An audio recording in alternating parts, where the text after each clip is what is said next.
नमस्कार, आर्या न्यूज देख रहे हैं आप। मैं हूं आपके साथ पल्लवी सिंह और आइए से खबरों की शुरुआत करेंगे, जहां पर एक हेल्थ केयर प्राइवेट लिमिटेड अस्पताल में आशा बहुओं पर अवैध वसूली का आरोप लगाया गया है। दरअसल पीड़ितों ने शिकायत की है, जिस आधार पर कार्रवाई की जा रही है और आरोप यह है कि आशा बहुओं में होली त्योहार के अवसर पर गिफ्ट लेने की होड़ मची है। पहले भी आयुष्मान कार्ड से इलाज कराने को लेकर ओमशा हॉस्पिटल में मरीजों से धन की अवैध वसूली की गई। पीड़ितों की यहां पर यही शिकायत है कि उनके साथ अवैध तौर पर वसूली की जा रही है। सीएमओ से लिखित शिकायत भी की गई थी, लेकिन अब तक कोई भी कार्रवाई अस्पताल प्रशासन की तरफ से नहीं की गई है। तस्वीरों में भी साफ तौर पर देखा जा सकता है कि जो प्राइवेट अस्पताल हैं, उनमें काम कर रही आशा बहुएं सरकारी योजनाओं का लाभ मरीजों तक पहुंचने ही नहीं दे रही हैं और इसीलिए आशा बहुएं अपने तरीके से काम कर Omisha health care private limited का जो लाभ है वो अस्पताल तक ही सीमित रह जा रहा है, बल्कि मरीजों को नहीं मिल पा रहा है। बताया जा रहा है कि आशा बहुओं के खिलाफ इससे पहले भी कई बार शिकायत की जा चुकी है।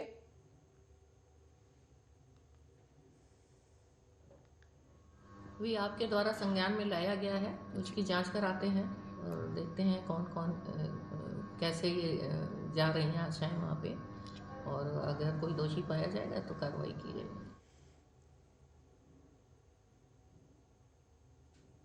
और अयोध्या में दो अलग अलग जगहों पर हुई सड़क दुर्घटनाओं में एक व्यक्ति की मौत हो गई, जबकि 3 लोग घायल हुए हैं। इस बीच 2 लोगों को मामूली चोट आई और गंभीर रूप से घायलों को बीकापुर के सीएचसी ले जाया गया, जहां प्राथमिक उपचार के बाद उन्हें जिला अस्पताल रेफर कर दिया गया है। पहली घटना बीकापुर कोतवाली के अयोध्या प्रयागराज हाईवे की है, जबकि घटना कोतवाली क्षेत्र के बिलारी फामी की है।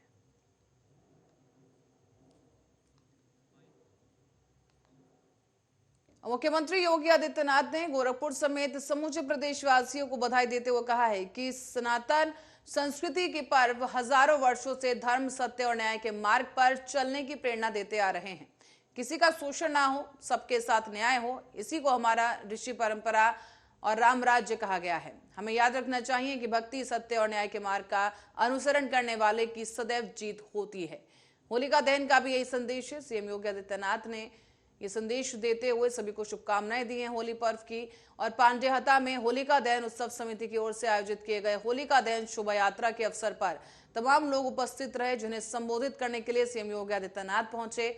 उन्होंने होलिका और भक्त प्रहलाद के पौराणिक आख्यान से संदेश देते हुए कहा कि होलिका दहन बुराई पर अच्छाई, असत्य पर सत्य और अन्याय पर न्याय की विजय का प्रतीक पर्व है। हमें होलिका दहन को बुराई और दुराग्रह, वैर भाव और ऐसी तमाम तरह के दुर्भाव जो इंसान के मन में है, उसको खत्म करने को लेकर इस त्योहार को हमेशा मनाया जाता रहना चाहिए।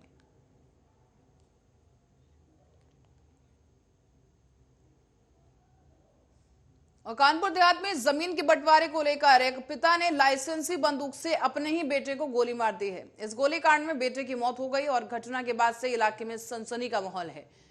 यहाँ आपको बता दें कि इस घटना के बाद से परिजनों का बुरा हाल है। सूचना पर पहुंची पुलिस ने शव को पोस्टमार्टम के लिए भेज दिया है।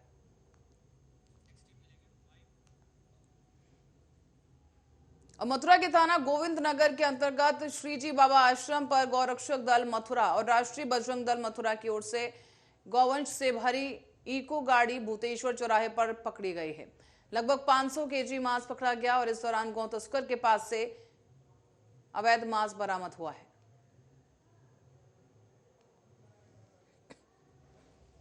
गाय को काटते हैं और काट के अपने मेवाती मोहल्ले में ले जाते हैं। इसी तादाद में लगे हुए थे। हमने देखा ईको को रोकने की कोशिश की, कड़ी मकसद के बाद इस ईको को रोका। इसमें एक तस्कर को पकड़ लिया, एक मौके पर फरार हो गया। इसमें गौवंश बहुत तादाद में भरा हुआ है, कम से कम 500 केजी गौवंश होगा। इस मामले में काफ़ी बार कम 50 मुकदमे में मैं मथुरा से बाधी हूँ। गौकसी के मुकदमों में ना तो प्रशासन की संज्ञान में सब काम हो रहा है और प्रशासन की मिली भगत। और अब मिर्जापुर से खबर है, जहां कचहरी प्रांगण में फगुआ गीत के साथ वकीलों ने होली मनाई है। कचहरी प्रांगण में कोर्ट कचहरी काम निपटाने के बाद वकील समुदाय के लोग एक दूसरे के माथे पर गुलाल लगाकर होली मनाते नजर आए हैं। कचहरी में फगुआ की मस्ती साफ दिख रही है और तस्वीरों के जरिए आप भी देख सकते हैं कि लोग नाच गा रहे हैं और एक दूसरे को रंग गुलाल लगाकर माथे पर तिलक करके होली की शुभकामनाएं दी गई। आपको ये बता दें कि वकील शिवलाल गुप्ता ने कचहरी प्रांगण में बैठकर होली के रंग बिरंगे गीत भी प्रस्तुत किए और होली के गीत पर वकीलों ने खूब मस्ती की।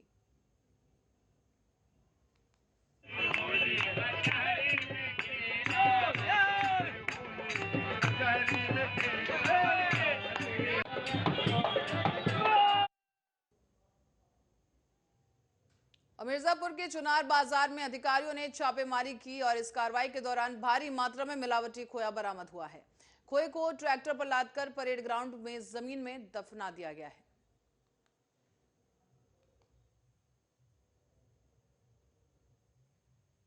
चुनार तहसील में यहाँ पे एक मंडी लगती है खोया की, तो वहाँ पे छापा मारा गया है जिसमें 83 क्विंटल्स के आसपास खोया बरामद किया गया था।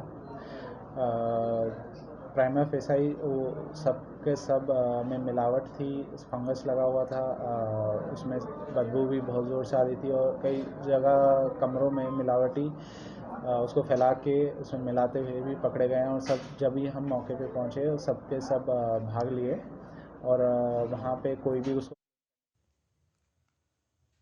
और अब रायबरेली की ओर रुख करेंगे जहां पुलिस और गौ तस्करों के बीच मुठभेड़ हो गई है। इस मुठभेड़ में गौ तस्कर के पैर में गोली लगने से वो घायल हुए हैं, जिसके बाद पुलिस ने 2 तस्करों को गिरफ्तार किया है, जबकि 2 तस्कर भागने में कामयाब रहे। पुलिस ने गिरफ्तार आरोपियों को अस्पताल में भर्ती कराया है। आगे की कार्रवाई जारी है। पूरा मामला बछरवा थाना इलाके का है। और सलीम नाम के 2 व्यक्ति जो CSC बछरावा से रिफर थे, बछरावा पुलिस लेकर आई थी। फायर आर्म इंजरी का केस है। देखिए, थाना बछरावा पर दिनांक 1 तारीख को गोकसी की एक घटना हुई थी, जिसके संबंध में तत्काल थाने द्वारा क्राइम नंबर 119/23 पंजीकृत किया गया था, जिसमें 4 अभियुक्त वांछित चल रहे थे। इन अभियुक्तों की गिरफ्तारी के लिए हमारी स्वाट सर्विलांस की टीम और थाने की टीम गठित की गई थी। उन टीमों के द्वारा मुखबिर के माध्यम से ये सूचना मिली कि इन चारों को लोकेशन पिछली रात को अघौरा बॉर्डर पर पाया जा रहा है। इस सूचना पर पुलिस की टीम मौके पर रवाना होकर के चारों तरफ से घेराबंदी की, अभियुक्तों को पकड़ने का प्रयास किया। अभियुक्तों ने अपनी गिरफ्तारी से बचने के लिए प्रतिरोध किया और पुलिस पर फायरिंग की। बचावने में पुलिस ने इन पे फायरिंग की, जिससे इनके पैर में गोली लगी। रायबरेली प्रतापगढ़ मार्ग पर एक दर्दनाक हादसा हो गया है। यहां पर तेज रफ्तार रोडवेज बस ने पिकअप को जोरदार टक्कर मार दी है, जिसकी वजह से चालक की मौके पर ही मौत हो गई। बताया जा रही है ये घटना सुबह 5:30 बजे की है और फल लाद कर जा रही एक पिकअप का अचानक टायर पंचर हो गया और चालक सड़क के किनारे गाड़ी खड़ी करके टायर बदलने लगा। लेकिन इसी दौरान रायबरेली की तरफ से जा रही एक प्रतापगढ़ डिपो की सरकारी बस ने पीछे से इस पिकअप में जोरदार टक्कर मार दी है। टक्कर मारने के बाद बस अनियंत्रित होकर सड़क किनारे पेड़ से टकरा गई, गड्ढे में चली गई और वहीं बस की टक्कर से पिकअप चालक वीरेंद्र पांडे की मौत हो गई है, जबकि कंडक्टर गंभीर रूप से घायल हुआ है। वहीं मौके पर पहुंची पुलिस ने शव को कब्जे में लेकर पोस्टमार्टम के लिए भेज दिया है। आगे की कार्रवाई जारी है।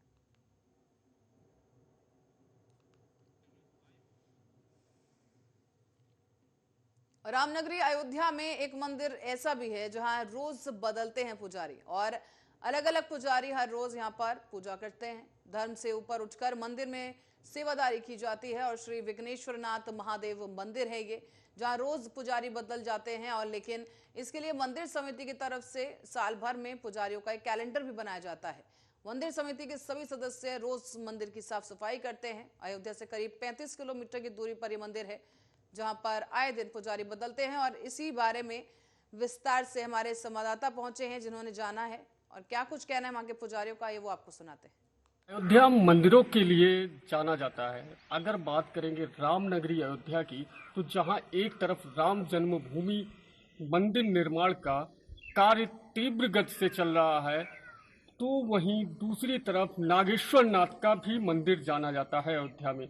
अगर बात करेंगे आज एक ऐसे मंदिर की अयोध्या में, जो कि अयोध्या से 35 किलोमीटर की दूरी पर स्थित है, विघ्नेश्वर धाम महादेव का, तो हमारे साथ में यहाँ के पुजारी हैं।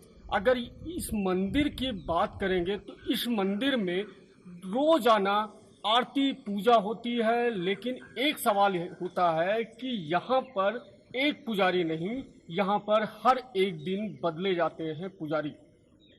बात करेंगे मंदिर की, तो मंदिर जो है लगभग 400 साल पुराना है। महाराजा मान सिंह का बनवाया हुआ मंदिर बीकापुर तहसील क्षेत्र के रामवापुर गांव का है। यहाँ पर प्रसिद्ध है, यहाँ जो आता है मंदिर में, मंदिर के विघ्नेश्वर धाम की ये मान्यता है कि उसके विघ्न खत्म होते हैं, विघ्न हटता है। तो हमारे साथ में हम मंदिर के पुजारी हैं, आइए हम इनसे जानते हैं कि यहाँ मंदिर की क्या विशेषताएं हैं। जी महाराज जी, मंदिर जो है ये 400 वर्ष पुराना है, महाराजा मान सिंह का बनवाया हुआ था और इसका जीर्णोद्धार 2015 से बताया जा रहा है। तो क्या विशेषताएं हैं आज इस मंदिर को इस तरीके से माना जा रहा है कि जो भी आता है यहाँ उसका विघ्नहर्ता होता है? आज ही समाज के विघ्न के हरण भगवान भोलेनाथ साक्षात विराजमान हैं। हम सभी जानते हैं श्री विघ्नेश्वर नाथ महादेव धाम शिवाला मंदिर रामपुरवा श्री अयोध्या जी में स्थित है, जो कि तपोस्थली भरत कुंड के नंदीग्राम के 7-8 किलोमीटर के समीप में है, जिसके कारण आज यहाँ देश विदेश से भी लोग आ रहे हैं। विचार 2014 में ही आया कि ये मंदिर जीर्ण शीर्ण अवस्था में है और इस मंदिर का कलश कुछ दुष्ट प्रगतियों के हाथों चोरी करवा लिया गया। लगभग 26 फीट का कलश यह चोरी हो गया, लेकिन पुनः यह कलश शासन प्रशासन के हाथ में आने के कारण ये माल खाने में जमा हो गया।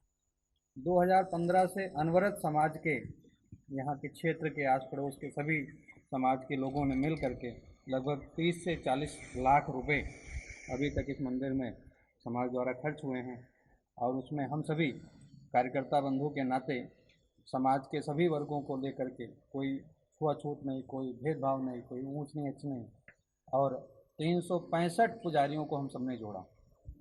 आज यह स्थिति है कि समाज के इस क्षेत्र के लगभग 10 गांवों के लोग, चाहे वो कुचेरा हो, बारून हो, परुआ हो, रामपुरवा हो, टेक्सरा हो, फिर चाहे काजी सराय हो, ऐसे सभी ग्राम सभाओं के लोगों द्वारा ये मंदिर आज चलाया जा रहा है। कोई एक पुजारी यहाँ नहीं है, हम सभी तो यहाँ दास के नाते भगवान के दास, भगवान का दास होकर के जब हम किसी कार्य को करते हैं तो उस कार्य को करने का आनंद और अनुभूति बड़ी अच्छी है। तो महाराज जी, यहाँ का कैलेंडर भी बदला जाता है, जो कि 365 दिन नित्य जो यहाँ पे पूजन अर्चन होता है, उस कैलेंडर को आप लोग एक सोशल साइट पे डालते हैं, उसको बताते हैं और यहाँ की जनता को उसको अवगत कराते हैं। तो उस कैलेंडर की क्या कब बनता है और क्या मान्यता है? उस कैलेंडर की मान्यता है कि यह कैलेंडर भगवान भोलेनाथ का स्वरूप को ले करके छपवाया गया है और उसी स्वरूप के नीचे ही आज की तिथि और जिन परिवार की सेवा है, जिन परिवार का नाम है, उनके सदस्यों का नाम उसमें डाल करके और उन परिवारों को दे दिया जाता है, जिससे उनको अपनी तारीख का पता लगे। इसके कारण वो कैलेंडर हम सभी समाज में देते हैं। ऐसे समाज के सभी वर्गों का ग्रुप के माध्यम से, मीडिया के माध्यम से, व्हाट्सएप ग्रुप और इन सारी चीज़ों के माध्यम से, सोशल मीडिया के माध्यम से भी समाज को उनके पूजा की जानकारी जाती है। बिल्कुल। अब आप भी यहीं पे है जी। मंदिर के बारे में मान सिंह ने बनवाया है मंदिर जी, तो इसकी मान्यता कुछ और रही होगी और उसके बाद बताते हैं यहाँ से एक गुफा जो निकली थी वो राजा मान सिंह के शाहगंज में रहते थे जी, वहाँ पर एक गुफा जाती थी, एक गुफा अयोध्या जाती थी। इसका क्या गुफा का क्या वो? गुफा वास्तव में ये होता था कि राजा प्रकृति के जो व्यक्तित्व होते थे वो अपने आप को सेफ रखने की दृष्टि से भी कह सकते हैं और समाज से अपने आप को विशिष्ट दिखाने के लिए भी एकाकी यात्रा महिलाएं विशेष रूप से करती थी, जिस कारण से मंदिर आना और मंदिर से अपने प्रवास पर जाना उनके लिए समाज को डिस्टर्ब करे बिना भी हो सके, समाज को अवरुद्ध करे बिना भी वे लोग सामान्य रूप से आ सकें और अपना दर्शन पूजा इत्यादि करके अपने घर को जा सकें। इस हेतु उन्होंने भारतीय परंपरा के अनुसार गुफाओं का भी निर्माण कराया था। मंदिर हमारे अनेक प्रकार के कार्यों में आते थे, ये समाज के केंद्र बिंदु होते हैं। मंदिर हमारे रक्षा के क्षेत्र में देखा जाए, यदि राज परिवार पे यदि कभी आपत्ति पड़ी तो उस मार्ग से मंदिर अथवा ग्रामीण समीपस्थ आया और अपने स्थान पे सुरक्षित पनाहगार पे या सुरक्षित स्थान की तरफ जा सकता था। इस हेतु महिलाओं के लिए भी उसका प्रयोग होता था, साथ ही साथ उसका पुरुष वर्ग द्वारा भी सैन्य दृष्टिकोण से प्रयोग होता था। और ये मंदिर हमारा इसी दृष्टिकोण से तंत्र आधारित है। इस मंदिर की आप यहाँ पर जो देखेंगे इस प्रकार के खंभे जो हैं, ये खंभे के ऊपर धतूरे के पुष्प हैं। ये धतूरे के पुष्प जो होते हैं वो शिव के लिए ही प्रयोग होते हैं। ये मंदिर पूर्ण रूपेण तंत्र पर आधारित है। आप मूल भूमि को देखिए, मूल भूमि से कम 8 फीट ऊंचाई पर है, लगभग एक मानव से भी ऊपर की भूमि पर। ये मंदिर तंत्र पृष्ठ पर आधारित मंदिर है। ये बहुत साधारण मंदिर नहीं है। ये मंदिर इतना दैवीय मंदिर है कि इसके कलश में जो प्रयोग हुआ था, अष्ट धातु का कलश प्रयोग करा गया था, जिसकी आज भी विदेशों में ये कह करके मांग होती है कि साहब ये जो कलश है ये नो डाउट बहुत ही अच्छा रहता है और ये धातु हमारे लिए बहुत ही उपयोगी सिद्ध होती है। अतः इस कारण से लोगों ने उसे चोरी करा, परंतु समाज के और अमित जी के सद प्रयासों के कारण आज हम लोग गौरवान्वित हैं कि ये कलश हमारे मंदिर जी के शिखर पर विराजमान है। भरत जी, आज के पुजारी कौन थे? आज के पुजारी कुलदीप जी हैं और अभी वो शाम को अपना यहाँ खुद से ही प्रसाद बनवाएंगे। उसके बाद पुनः शाम को संध्या वेला में सायं 6 बजे से 8 बजे तक आरती का कार्यक्रम रहेगा। कि अभी तक लगभग ये इसमें सरकारी संस्था भी कोई जुड़ी होगी या अनुदान वगैरह? नहीं, सरकार के द्वारा अभी तक यहाँ 1 रुपये का सहयोग नहीं लगा है। और हाँ, लाइट के लिए कहेंगे कि लाइट अभी यहाँ 500 वर्षों से नहीं थी, लेकिन ऐसे यहाँ के विधायक रहे बाबा गोरखनाथ जी द्वारा यहाँ पे लाइट का सहयोग आया और यहाँ पे 9 खंभों द्वारा पुनः लाइट यहाँ पे स्थापित हुई। बिल्कुल, आप देख सकते हैं कि किस तरीके यहाँ मंदिर में शिवालय। और अब आगरा से खबर है, जहां मेट्रो ट्रैक पर दौड़ने वाली पहली मेट्रो ट्रेन भी पहुंच गई है। और आपको बता दें कि पूरे विधि विधान के साथ इस मेट्रो की ट्रेन की अनलोडिंग हुई है। मेट्रो डिपो में मेट्रो ट्रेन की अनलोडिंग का एक कार्यक्रम किया गया और 6 किलोमीटर लंबे इस मेट्रो रेल कॉरिडोर का काम अपने निर्धारित समय पर पूरा हो जाएगा। साल 2024 की शुरुआत तक आगरा में लोगों को मेट्रो ट्रेन की सुविधा मिल सकेगी। बता दें आपको कि अंडरग्राउंड मेट्रो स्टेशन बनाने का कार्य पूरा हो जाने के बाद आगरा की मेट्रो 6 स्टेशनों पर दौड़ती नजर आएगी।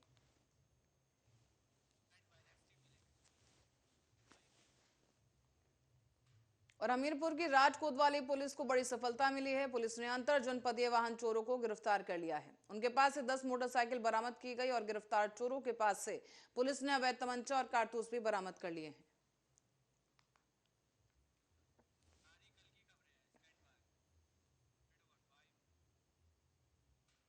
और रायबरेली में अधिकारी के निर्देश पर होली के त्योहार को लेकर सिटी मजिस्ट्रेट के नेतृत्व में खाद्य विभाग ने सिटी अभियान चलाया है और सिटी मजिस्ट्रेट पल्लवी मिश्रा ने लगभग शहर के 1 दर्जन से अधिक मिठाई की दुकानों और खोया मंडी पर छापेमारी की। इस दौरान संचालकों को गंदगी मिलने पर कड़ी फटकार भी लगाई गई है और होटलों और खोया मंडी से खोए के सैंपल लेकर जांच के लिए लैब भेज दिए गए। वासियों को मेरी तरफ से मिठाई की दुकानें हैं, खोया मंडी है, यहाँ से हम लोग सैम्पलिंग करा रहे हैं, जिससे कि जो भी लोग हैं जिनको अपने घर में मिठाइयाँ बनानी हैं और मिठाई खरीद के जो ले जा रहे हैं उन्हें शुद्ध मिठाई मिल सके, ये जनता अपना त्यौहार अच्छे से मना सके। स्टोर पर भी छापेमारी हुई, यहाँ पर गड़बड़ मिला है? जी, अभी तो सैम्पलिंग कराई गई है, अभी कोई ऐसी गड़बड़ी